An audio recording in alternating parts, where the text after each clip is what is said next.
Hi friends, ನಮಸ್ಕಾರ ಎಲ್ಲರಿಗೂ. ಇವತ್ತು ಮಕ್ಕಳಿಗೆಲ್ಲರಿಗೂ ಇಷ್ಟ ಇರುವಂತಹ ಒಂದು ರೆಸಿಪಿ ಜೊತೆ ನಾನು ಬಂದಿದ್ದೀನಿ. ಬನ್ನಿ ನೋಡೋಣ ಏನು ಅಂತ.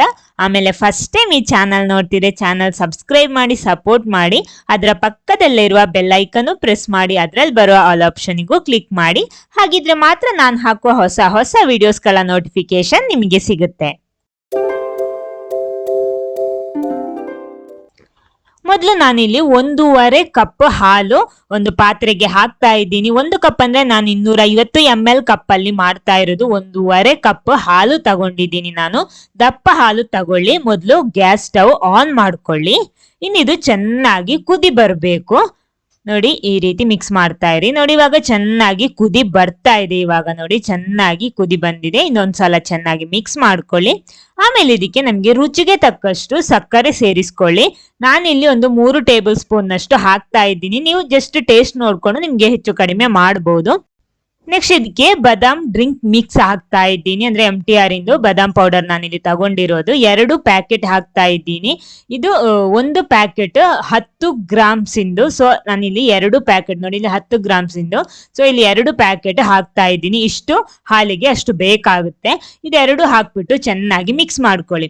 ಇದು ಇನ್ನು ದಪ್ಪ ಬರ್ಬೇಕಿದ್ರೆ ತುಂಬಾ ಹೊತ್ತು ಇದನ್ನ ಕುದಿಸ್ಬೇಕಾಗುತ್ತೆ. ಆವಾಗ ಚೆನ್ನಾಗಿ ದಪ್ಪ ಬಂದು ಹಾಲು ಕೂಡ ಟೇಸ್ಟಿ ಆಗಿರುತ್ತೆ. ಬಟ್ ನಾನು ಅಷ್ಟು ಹೊತ್ತು ವೆಯ್ಟ್ ಮಾಡ್ತಾ ಇಲ್ಲ. ಇದು ದಪ್ಪ ಬರೋದಕ್ಕೋಸ್ಕರ ನಾನು ಇದಕ್ಕೆ ಏನ್ ಮಾಡ್ತಾ ಇದ್ದೀನಿ ಅಂದ್ರೆ ಸ್ವಲ್ಪ ಕಾರ್ನ್ ಫ್ಲೋರ್ ಹಾಕ್ಬಿಟ್ಟು ಮಿಕ್ಸ್ ಮಾಡ್ತೀನಿ. ಮೊದಲು 1 ಟೀ ಸ್ಪೂನ್ ಅಷ್ಟು ಕಾರ್ನ್ ಫ್ಲೋರ್ ಒಂದು ಬೌಲಿಗೆ ಹಾಕ್ಬಿಟ್ಟು ಸ್ವಲ್ಪ ಹಾಲು ಹಾಕ್ಬಿಟ್ಟು ಚೆನ್ನಾಗಿ ಮಿಕ್ಸ್ ಮಾಡ್ತಾ ಇದ್ದೀನಿ. ಡೈರೆಕ್ಟ್ ನೇರವಾಗಿ ಅದಕ್ಕೆ ಹಾಕ್ಬಿಟ್ರೆ ಅದು ಗಂಟು ಕಟ್ಕೊಳ್ಳುತ್ತೆ. ಅದಕ್ಕೋಸ್ಕರ ಈ ರೀತಿ ಮಾಡಿ ಹಾಕ್ತೀನಿ. ಒಮ್ಮೆಲೆ ಜಾಸ್ತಿ ಹಾಕೋಬೇಡಿ. ಮೊದಲು 1 ಟೀ ಸ್ಪೂನ್ ಹಾಕಿ ನೋಡಿ. ದಪ್ಪ ಕರೆಕ್ಟ್ ಆಗಿದ್ರೆ ಇನ್ನು ಎಕ್ಸ್ಟ್ರಾ ಸೇರಿಸೋದು ಬೇಡ. ಇಲ್ಲ ಅಂದ್ರೆ ಪುನಃ ಸ್ವಲ್ಪ ಸೇರಿಸಬಹುದು. ಅಂದ್ರೆ ಸ್ವಲ್ಪ ತಿಕ್ಕಾಗಿ ಬರ್ಬೇಕು, ದಪ್ಪ ಬರ್ಬೇಕು ಈ ಹಾಲು. ನೋಡಿ, ಒಂದ್ಸಲ ಚೆನ್ನಾಗಿ ಮಿಕ್ಸ್ ಮಾಡಿ ಸ್ವಲ್ಪ ಕುದಿಸ್ಬೇಕು. ಆವಾಗ್ಲೇ ನಮ್ಗೆ ಗೊತ್ತಾಗುತ್ತೆ ಇದು ದಪ್ಪ ಬಂದಿದೋ ಇಲ್ವೋ ಅಂತ. ನೋಡಿ, ಚೆನ್ನಾಗಿ ನಾನು ಕುದಿಸ್ತಾ ಇದ್ದೀನಿ. ನೋಡಿ, ಇಲ್ಲಿ ಇದು ಜಾಸ್ತಿ ದಪ್ಪ ಅಂತ ಬಂದಿಲ್ಲ. ನೋಡಿ, ಈ ರೀತಿ ಇದೆ. ಅದ ಕಾರಣ ನಾನು ಇನ್ನೂ 1 ಟೀ ಸ್ಪೂನ್ ಅಷ್ಟು ಹಾಕ್ತಾ ಇದ್ದೀನಿ. ಅದೇ ರೀತಿ ಸ್ವಲ್ಪ ಹಾಲು ಹಾಕ್ಬಿಟ್ಟು ಚೆನ್ನಾಗಿ ಮಿಕ್ಸ್ ಮಾಡಿಬಿಟ್ಟು ಹಾಕ್ತಾ ಇದ್ದೀನಿ. ಇಲ್ಲಿ ನಾನು total 2 tea spoon corn flour ಹಾಕೊಂಡಿದ್ದೀನಿ. ಇನ್ನು ಇದನ್ನ ಚೆನ್ನಾಗಿ ಮಿಕ್ಸ್ ಮಾಡ್ಕೊಳ್ಳಿ. ಇನ್ನು ಈ ಕಾರ್ನ್ ಫ್ಲೋರ್ ಈ ಹಾಲಲ್ಲಿ ಚೆನ್ನಾಗಿ ಬೇಯಬೇಕು.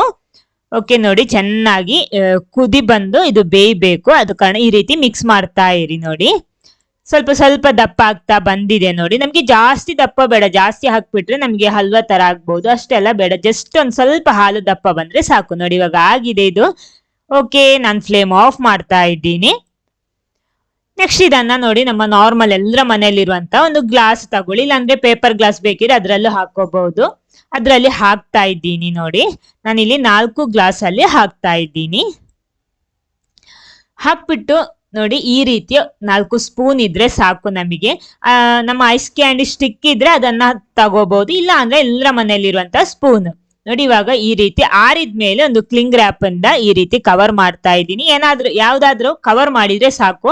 ಇಲ್ಲಾಂದ್ರೆ ನಮ್ಗೆ ಫ್ರೀಜರ್ ಅಲ್ಲಿ ಇಡುವಾಗ ಅದ್ರ ಐಸ್ ಕ್ರಿಸ್ಟಲ್ ಎಲ್ಲ ಅದ್ರ ಮೇಲ್ಗಡೆ ಬಿದ್ಬಿಡುತ್ತೆ. ಅದಕ್ಕೋಸ್ಕರ ನಾನಿಲ್ಲಿ ಕ್ಲಿಂಗ್ ರ್ಯಾಪ್ ಇಂದ ಈ ರೀತಿ ಕವರ್ ಮಾಡ್ಬಿಟ್ಟು ನಮ್ಮ ಈ ಸ್ಪೂನ್ ಇದೆಯಲ್ಲ ಅದನ್ನ ನೋಡಿ ಈ ರೀತಿ ಚಾಕುವಿಂದ ಸಣ್ಣಕ್ಕೆ ಈ ರೀತಿ ಹಾಲ್ ಮಾಡ್ಬಿಟ್ಟು ತೂತು ಮಾಡ್ಬಿಟ್ಟು ಈ ಸ್ಪೂನ್ ಅನ್ನ ಇದ್ರೊಳಗಡೆ ಈ ರೀತಿ ಇಡ್ತಾ ಇದ್ದೀನಿ. ಓಕೆ, ನೋಡಿ ಕರೆಕ್ಟ್ ಈ ರೀತಿ ಸ್ಟ್ರೈಟ್ ಆಗಿ ಇಟ್ಕೊಳ್ಳಿ, ನೇರವಾಗಿ ಇಟ್ಕೊಳ್ಳಿ.